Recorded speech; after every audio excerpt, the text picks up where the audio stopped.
No one in history has ever been you before. That is not poetry.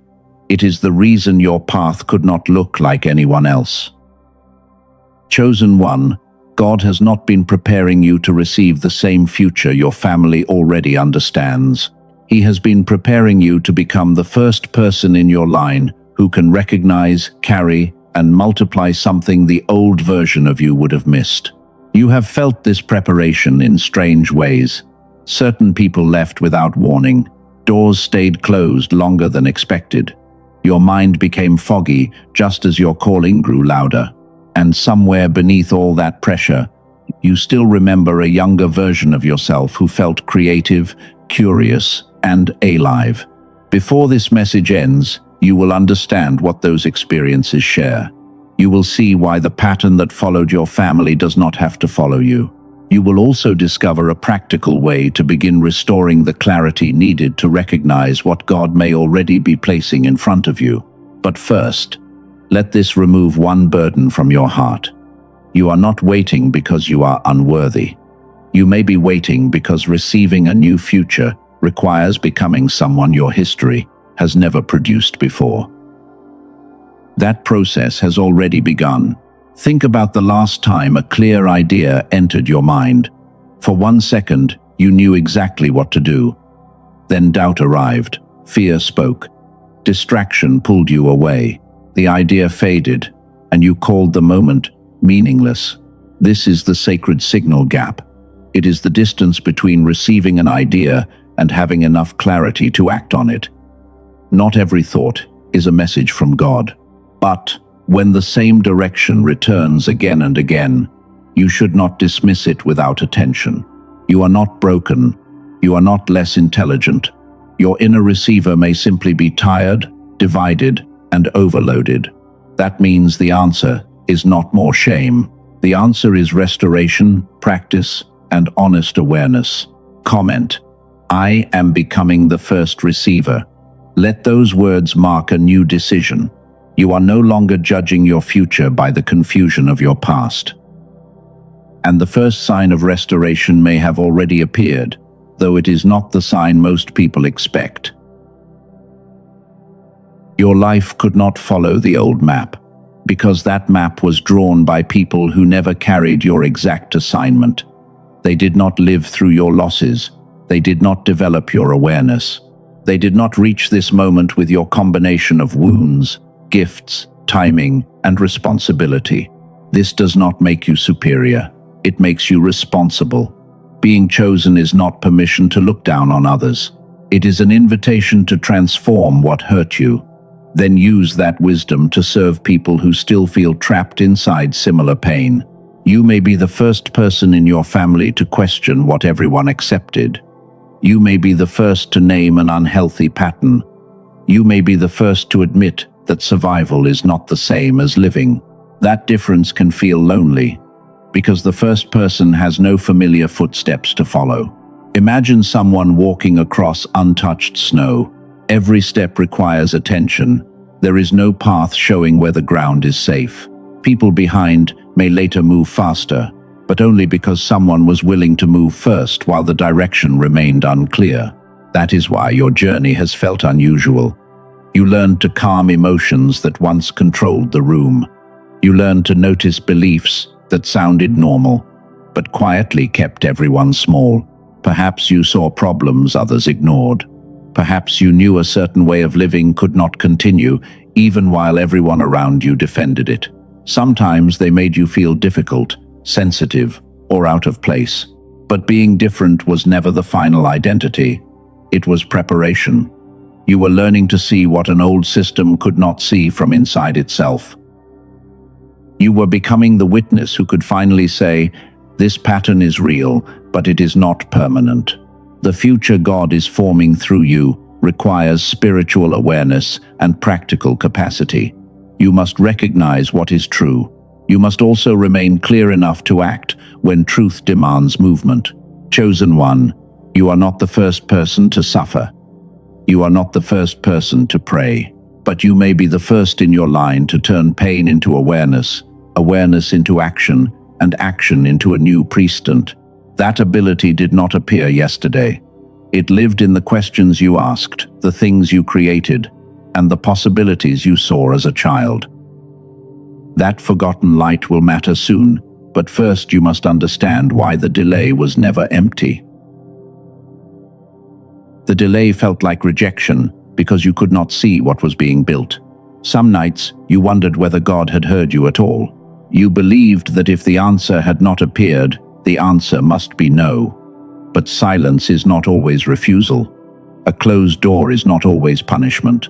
Sometimes preparation feels empty because its deepest work is happening inside the person who must carry the opportunity. An opportunity is more than an open door. A tired and scattered mind can stand beside an answer, then overlook it because the answer arrived in a form that seemed too small.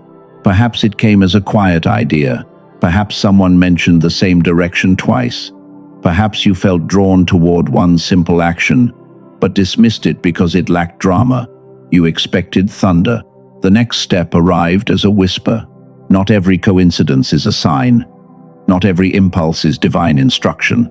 Discernment matters. Yet when a healthy direction returns, agrees with wisdom, and calls you toward honest action, it deserves attention. Preparation cannot become an excuse for passivity. You still have to move. You still have to test what you sense. Faith without action can become another hiding place for fear. For the next 3 days, keep a repeated signal record. Write down every useful idea, invitation, or direction that returns at least twice. Do not force meaning onto it. Notice the pattern, then choose one safe action that helps you learn more. Maybe that action is sending an email. Maybe it is asking one honest question. The action can be small, because the purpose is to rebuild trust between awareness and movement. I did not forget you. I was teaching you how to recognize what you once prayed for. Let that possibility settle gently. The years behind you may contain mistakes and grief. Imagine receiving a new idea without attacking it immediately. Imagine staying calm long enough to examine it. Imagine taking one measured step before doubt turns possibility into regret. That is what restored receiving can look like. You were not denied because you lacked value. You were being prepared to hold something without abandoning yourself inside it. Now, the question is changing. You are no longer asking only when the door will open. You are asking who you must become to recognize it. But one obstacle still stands between the signal and your response. It did not begin with you. It was repeated through words, reactions, and fears until it felt like truth. To move forward, you must identify the invisible ceiling your history taught you never to question. Every family carries invisible rules. Some are spoken openly. Others hide inside jokes, warnings, and repeated reactions. Over time, those rules begin to feel like reality, even when they were only learned responses. This is the inherited ceiling. It is the limit passed down through language, fear, and survival. It tells you how much success is safe. It tells you when to stop hoping. It tells you that people like you should not expect too much. Maybe you heard words like, "People in this family never get ahead." Maybe you were taught that money always disappears. Maybe confidence was called arrogance, and ambition was treated like betrayal. Those ideas can shape decisions for years. They can make opportunity feel dangerous. They can make rest feel irresponsible. They can make visibility feel unsafe, even when part of you knows you were created to be seen. A pattern can feel like a curse because it repeats, but repetition does not make it permanent. Some patterns survive only because nobody stops long enough to name them. Imagine a person raised to believe that disappointment is safer than hope. Every time a new door opens, their body tightens. They delay. They question themselves. Then the door closes, and the old belief feels proven again. The real trap is not only the missed opportunity, it is the story created afterward. They say, "See, good things never last for people like us." Yet the pattern began before the result. Fear shaped the response, and the response shaped the outcome. Chosen one. This is where your awareness becomes powerful. You can honor your family without repeating every fear they carried. You can love where you came from without accepting every limit as truth. Think of one sentence your family repeated often. Write it down exactly. Then ask, did this sentence protect us once, and is it still protecting me now? Comment, the pattern ends with me. Do not say it with anger. Say it with responsibility. You are not declaring war on your past. You are choosing not to hand the same ceiling to the future. The first sign of freedom is not immediate success. It is the moment an old thought speaks, and you recognize that it is inherited, not inevitable. There was a version of you before these rules became familiar. That version asked bold questions. That version created without shame. To understand what God is restoring, you must remember the light you carried before the world taught you to dim it.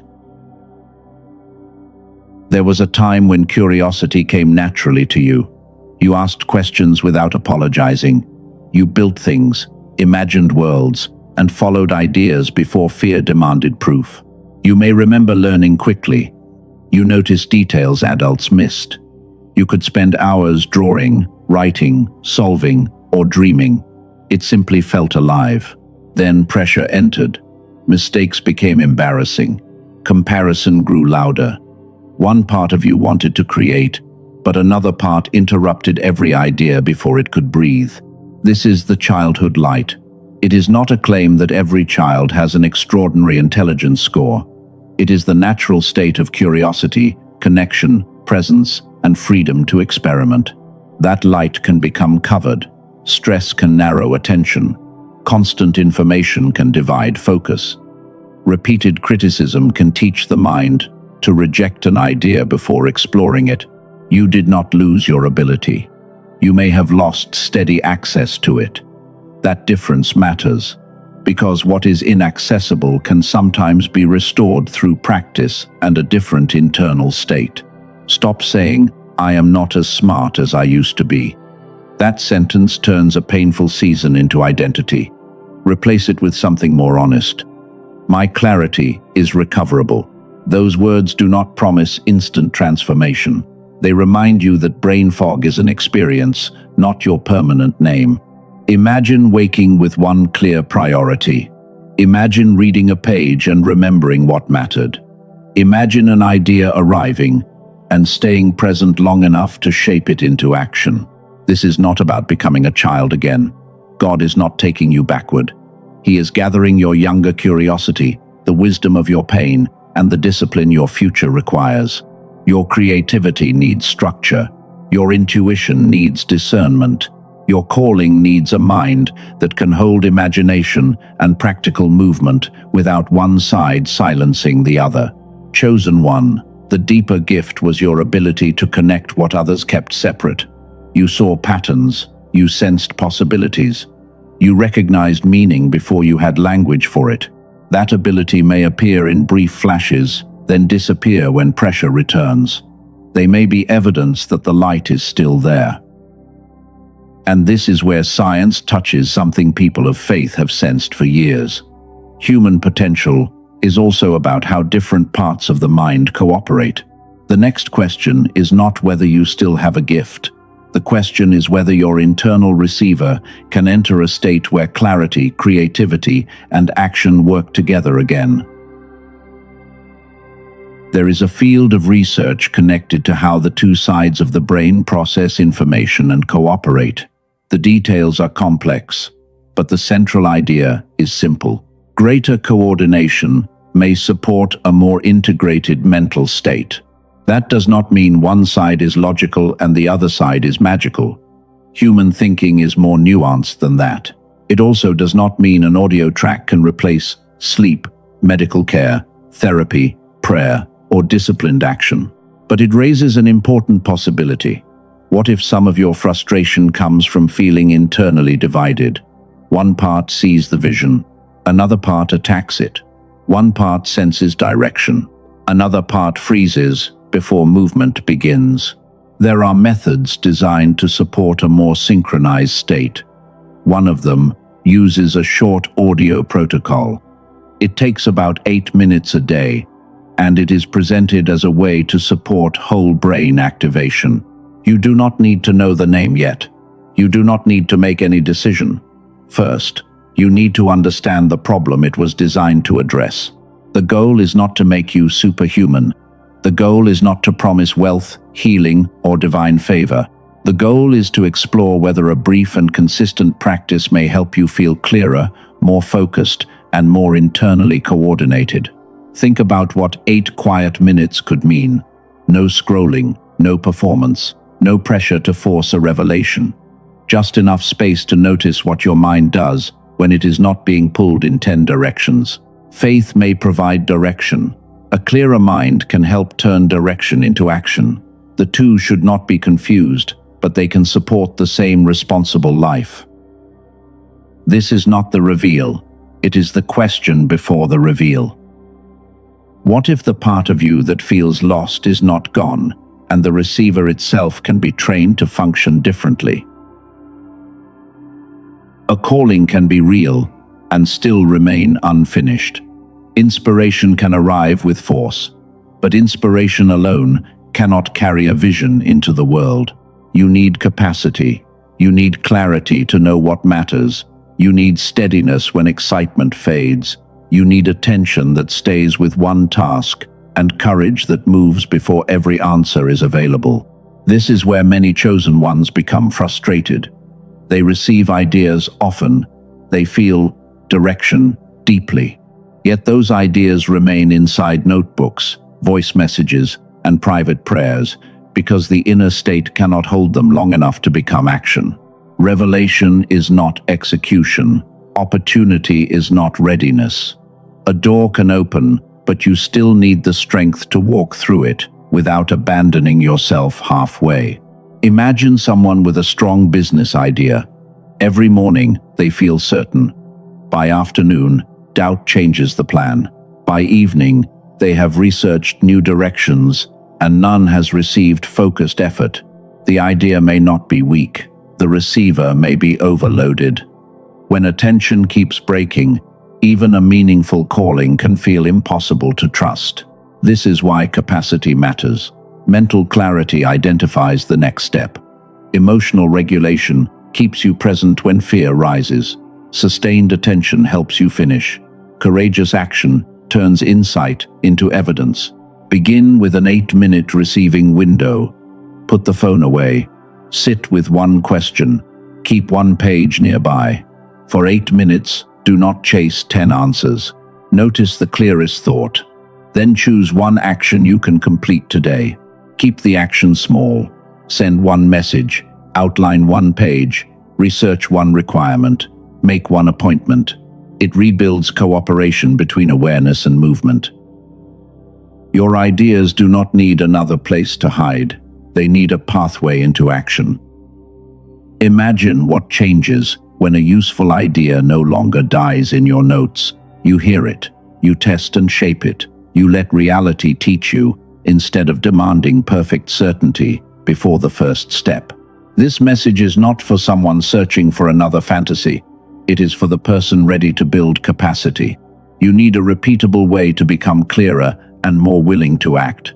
At the beginning, you heard about the sacred signal gap. Now you can see its shape. The signal may arrive, but a scattered state can interrupt the response. The next step is to close that gap. Once you understand the problem, the solution will no longer sound random. It will make sense as a tool designed for a place where inspiration keeps losing contact with action. Now it is time to close the question that has remained open. Earlier, you heard that the receiver may be restorable. I waited to return here because a solution only becomes meaningful after you understand the problem it was designed to address. You understand the shape. You have potential. Your attention may be fragmented. Your inner reactions may interrupt useful ideas. Your calling may be present, while your capacity remains under strain. Spiritual insight alone does not complete a task. Motivation alone does not create stable focus. More information does not solve information overload.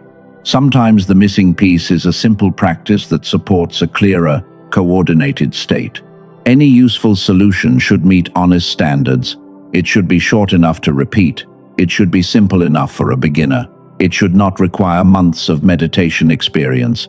It should not promise magic, and it should offer a reasonable way to evaluate personal results. Now that you understand the shape of the problem, the solution will no longer sound like a random product. You will understand what it was designed to address. Before I name it, consider two people with different struggles. One felt emotionally disconnected and trapped inside constant mental noise. The other carried practical responsibility while fighting a fog that made every decision heavier. Their outcomes were not identical. No honest tool produces the same experience for everyone. Yet both described a change in how they met daily life. That distinction matters. The goal is not to force a particular blessing. It is to support the receiver, then observe what becomes easier to notice, decide, and complete. In a moment, you will hear the research story, the experiences of those two users, and the 8-minute protocol. You will also hear what this tool cannot promise, because trust needs clear limits. The loop nears closure.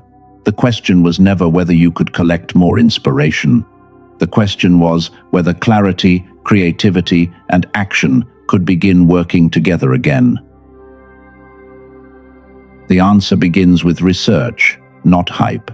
In 1981, Doctor Roger Sperry received the Nobel Prize for work involving split brain function and the specialized roles of the cerebral hemispheres. That research did not prove this product. It did help establish that different brain systems contribute in different ways and that coordinated function matters. The goal is not choosing logic over creativity. It is greater cooperation. Modern life pulls attention in many directions. Stress and constant interruption can leave people divided. One part forms an idea, another part rejects it. One part senses direction, while another struggles to organize the next step. A woman from California described living in that condition. She worked in nursing, carried constant pressure, and felt that life was happening to her. She had tried meditation and other audio methods, but nothing created lasting connection. After using the protocol for several days, she reported that something felt clearer. The pressure felt lighter, and she felt more present in her marriage. That was her personal experience. It is not a guarantee that every listener will experience the same result. A business owner from Texas described a different struggle. He had children and daily responsibilities, but his mental fog had become so familiar that he barely noticed it. After about 2 weeks, he reported feeling sharper and more capable of making decisions. He described his mind as functioning more fully again. His account is also personal testimony, not a promised or typical outcome. The team behind the method connected these problems to whole brain coordination. A New York neurologist named Doctor Daniel Barone developed an 8-minute targeted auditory sequence using what the product calls neural sync technology. They call it the Genius Switch. The Genius Switch is a digital audio track designed to support whole brain activation through a short daily listening protocol. The routine is simple. Put on headphones, sit somewhere safe, close your eyes if comfortable, listen for 8 minutes. Do not use it while driving or operating machinery. You do not need a mantra, meditation experience, or a forced thought. If you miss a day, return the next day without guilt. This is not presented as a replacement for medical care, therapy, sleep, nutrition, prayer, or disciplined action. It does not promise wealth, healing, intelligence, or divine favor. It is not positioned as an ordinary brainwave track. The company describes it as a neural synchronization sequence focused on coordination across the brain. That may matter if common audio tracks disappointed you. Still, a different mechanism does not guarantee a result. The honest question is whether this brief practice creates a noticeable difference for you. This is not for everyone. It is not for the person searching for an audio track that will make decisions, do the work, or replace faith. It is for the chosen one who understands that a calling still needs a clear receiver. It is for the person willing to give 8 quiet minutes a day to observe whether focus and clarity become easier to access. That is an invitation to test responsibly, not pressure to believe blindly. The regular listed price is $49. The current official offer is $39. That is real money, and you should not spend it if doing so would interfere with food, housing, medicine, or another essential need. The purchase includes lifetime digital access and a money-back guarantee, which reduces financial risk. Read the official terms carefully before making any decision. The offer also includes 4 digital bonuses. One is a guided visualization for money, love, health, and happiness. Another is a grocery guide for choices that may support clearer thinking. A third bonus is a classic manifestation book. The fourth is an infographic covering 5 habits for an ideal future. These bonuses may add value, but they should not be the only reason you buy. You may still be thinking, I have tried audio programs before. That skepticism is reasonable. Do not dismiss your experience. Compare the stated mechanism, review the details, and decide whether a limited trial makes sense. You may also think that $39 is too much. That can be true for your situation. Do not let urgency override good judgment. The strongest reason to consider it is the short protocol, lifetime access, and stated refund policy. You may think you have no time. 8 minutes is brief, but consistency still matters. You could listen before work, during a safe break, or before a quiet prayer period. One warning matters. Use the official page linked in the description and pinned comment. Similar titles elsewhere may not contain the same material or terms. Read the page, review the guarantee, consider your budget, then decide without fear. If you choose to try the Genius Switch, treat it as a tool supporting your practice, not as a substitute for God, wisdom, or action. The link is in the description and pinned comment.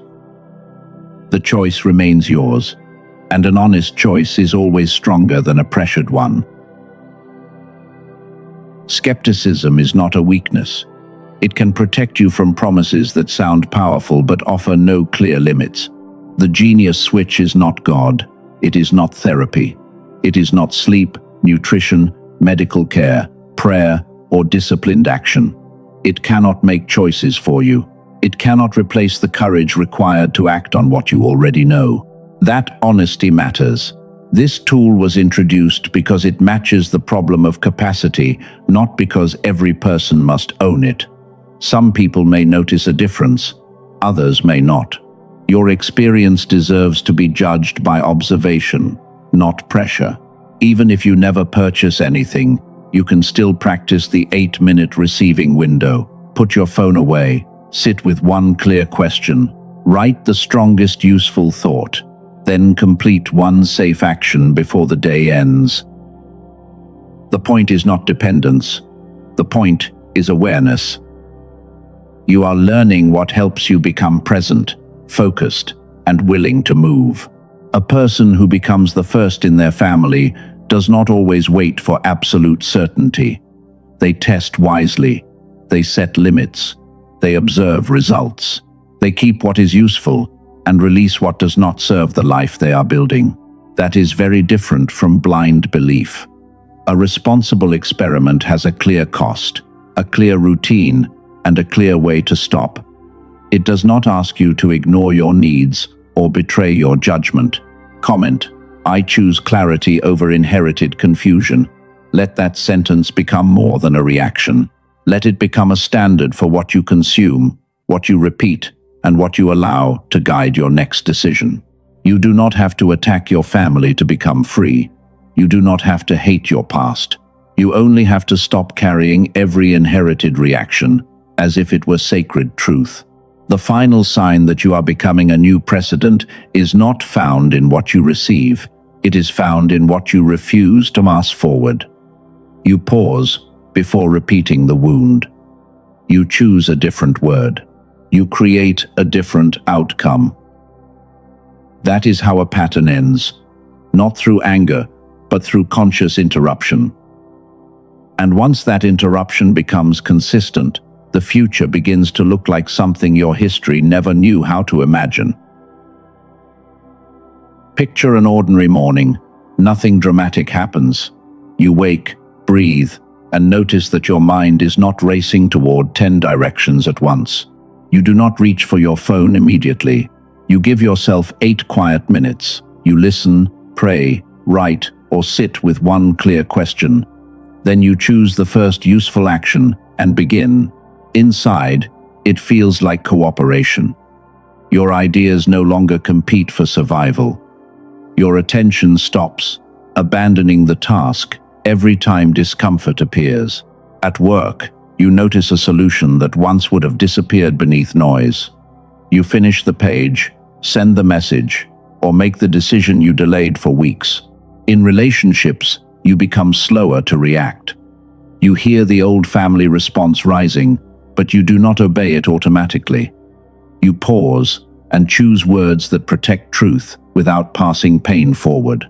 That is how a future changes. It often begins with one person responding differently in a moment that used to control them. Your children may never know the fear you had to unlearn. Someone after you may walk through a doorway that no longer feels forbidden. This is what it means to become a living precedent. You are not only seeking relief for yourself, you are building evidence that another way of living is possible. If the genius switch fits your situation, it can support the 8-minute practice described earlier. The official information is in the description and pinned comment. Review it carefully. But the deeper work is larger than one tool. You are becoming the pattern breaker who notices what others repeated.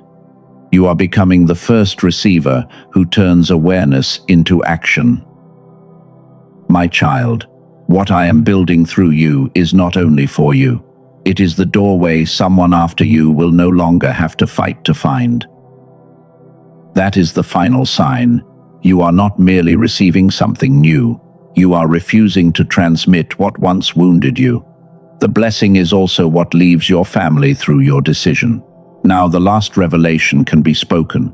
What God is doing for the first time is not creating a blessing that has never existed anywhere. It is creating faith, wisdom, courage, and clarity in a form that has never existed through you before. God is bringing together your history, your pain, your gifts, and your awareness in a combination that has never existed before. That is what makes you the first. The delay taught discernment. The fog revealed your need for capacity. The childhood light proved that your creativity was covered, not destroyed. None of those seasons must become your permanent identity. You are not a copy of the person who came before you.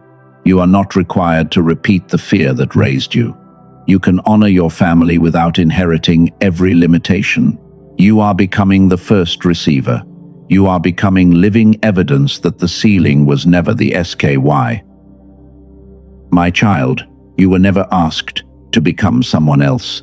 You were asked to stop abandoning what I placed inside you. May clarity return where confusion ruled, and may peace enter the places that carried pressure for too long. May wisdom help you separate fear from discernment. May courage meet you in the small action that has waited too long. May the patterns carried through generations lose their authority over your choices. May your gifts remain humble, useful, and devoted to serving others. May you remember that being chosen is not superiority. It is responsibility. It is the willingness to heal what you can, speak truth with love, and leave a cleaner path for those who follow. Comment: I am the first receiver, and the pattern ends with me. Share this with one person who once felt creative and alive, but now believes that part of them is gone. Subscribe if these messages help you turn faith into clear and responsible action. You are not waiting for history to give you permission. Chosen one, you are becoming the proof that a new history has already begun.